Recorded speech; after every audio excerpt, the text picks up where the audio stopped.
Hi guys, welcome to Mr. Blue Tech. இன்றைக்கி நம்ம பார்க்க போகிறது விண்டோஸ் இன்ஸ்டால் பண்ணியிருப்போம். அதாவது விண்டோஸ் 7லேருந்து விண்டோஸ் 10க்கு மாறுவோம். அப்படி மாறப்போது சில ப்ராப்ளங்கள் வரும். உதாரணத்துக்கு சவுண்டு கேட்காம போகலாம், சவுண்ட் டிரைவர் இல்லாமல் போகலாம், சில நேரம் உங்களுக்கு நெட்வொர்க்கே இல்லாமல் போகலாம். இதுக்கு ஒரே ஒரு சொல்யூஷன் தான், டிரைவர் ஏற்றணும். டிரைவர் ஏற்றணும்னா உங்கள் பிசிக்கு மேக்ஸிமம் நீங்கள் என்ன செய்ய வேணும்னா, உங்கள் பிசிக்கான லிங்க், அதாவது உங்கள் பிசிக்குள்ள கோடை நீங்கள் தேடி கண்டுபிடிச்சி அதுக்கப்புறம் நீங்கள் நெட்டில் சர்ச் பண்ணி அதுக்கப்புறம் தான் நீங்கள் அந்த டிரைவரை ஏற்ற முடியும். அதோட சிம்பிளாக ஒரு மெத்தட் இருக்குது. கூகுள் குரோம்குள்ளே போய்க்குங்க, டிரைவர் பேக்னு சர்ச் பண்ணுங்கள். சர்ச் பண்ணிங்கன்னா ஃபஸ்ட்டு உங்களுக்கு ஒரு வெப்சைட் இருக்கும், அதை கிளிக் பண்ணிக்கோங்க. கிளிக் பண்ணி உங்களுக்கு இன்ஸ்டால் கொடுத்துருங்க. ஒரு 2 செகண்ட் வெயிட் பண்ணுங்கள். வெயிட் பண்ணோன்னா ஆட்டோமேட்டிக்காக உங்களுக்கு இன்ஸ்டால். நீங்கள் எந்த ஃபோல்டரில் ஏற்றணுமோ ஏற்றிக்கோங்க. நான் ஆல்ரெடி ஏற்றிட்டேன், எனக்கு தேவையில்லை. இப்போ நான் அந்த ஃபோல்டருக்குள்ளே போய்க்கிறேன்.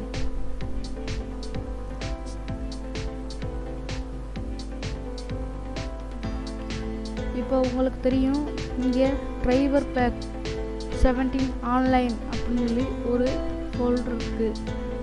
அதை ரைட் கிளிக் பண்ணி ரன் அஸ் அட்மினிஸ்ட்ரேட்டர் கொடுத்துருங்க. அல்லது நீங்கள் டபுள் கிளிக் பண்ணாலே ஆட்டோமேட்டிக்காக அது ரன் அஸ் அட்மினிஸ்ட்ரேட்டராக வந்துடும்.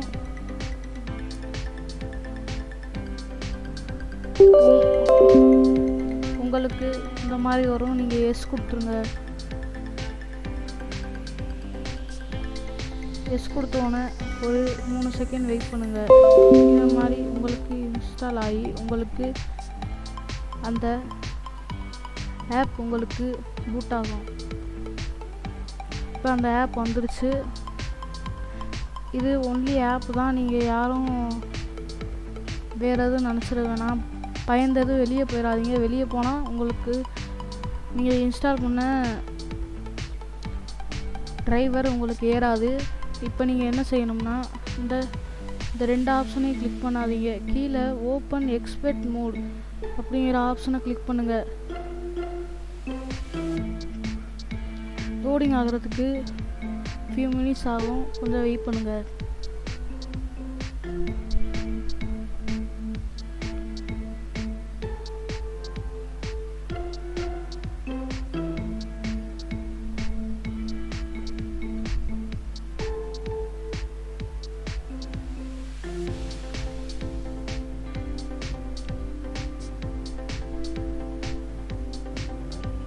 அதே மாதிரி இந்த டிரைவர் பேக்கை நீங்கள் இன்ஸ்டால் பண்ண போது, அதாவது நீங்கள் இந்த டிரைவர் பேக்குள்ளே அவசியம் போகணும்னாலே உங்களுக்கு இன்டர்நெட் தேவை.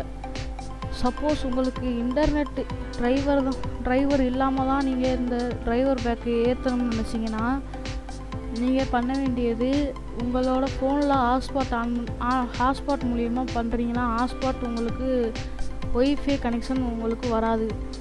அதுக்கு ஒரே வழி, நீங்கள்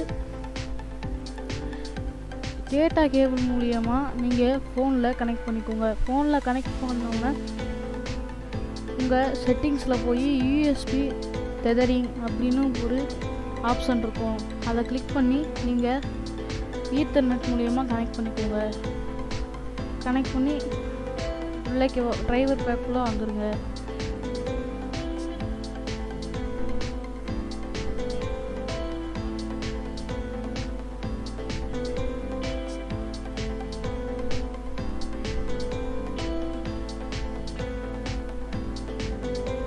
Hi, I'm DriverPack. Welcome to the expert mode. Here you can manage your computer configuring in the least details. I have already analyzed all devices on your computer. எனக்கு ஆல்ரெடி எல்லா டிரைவருமே install ஆயிடுச்சு. நான் Windows 7லேருந்து Windows 10க்கு மாற்ற போதே இந்த டிரைவரை, அதாவது driver பேக்கை நான் இன்ஸ்டால் பண்ணி டிரைவர் ஃபுல்லாக இன்ஸ்டால் பண்ணிட்டேன். இப்போ நீங்கள் டிரைவர் இன்ஸ்டால் பண்ணணும்னா மேலே உள்ள இன்ஸ்டால் ஆல் அப்படிங்கிற ஆப்ஷனை கிளிக் பண்ணிங்கன்னா உங்களுக்கு எல்லா டிரைவருமே ஏறிடும். உதாரணத்துக்கு உங்கள்கிட்ட கிராஃபிக்ஸ் டிரைவர் இல்லைனா கூட உங்களுக்கு ஏறிடும். இது மிக சிறந்த எளிய வழின்னு சொல்லலாம். ஏன்னா நீங்கள் டிரைவர் தனித்தனியாக தேடுறதுக்கு உங்கள் பிசிக்கான டிரைவர் இது, இந்த டிரைவர் பேக்கே உங்களுக்கு தந்துடும். எல்லாமே அஃபிஷியலான டிரைவர் தான். சவுண்ட் டிரைவர்னால் உங்களுக்கு ரியல்டெக் வரும். இதுவே கிராஃபிக்ஸ் டிரைவர் அல்லது நெட்வொர்க் டிரைவர்னால் இன்டெல் அந்த மாதிரி உங்களுக்கு டிரைவர் இன்ஸ்டால் ஆகும்.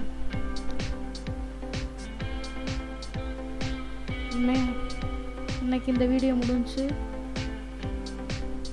இந்த வீடியோ பிடிச்சிருந்துச்சுன்னா லைக் பண்ணுங்கள், ஷேர் பண்ணுங்கள், மறக்காமல் சப்ஸ்கிரைப் பண்ணுங்கள்.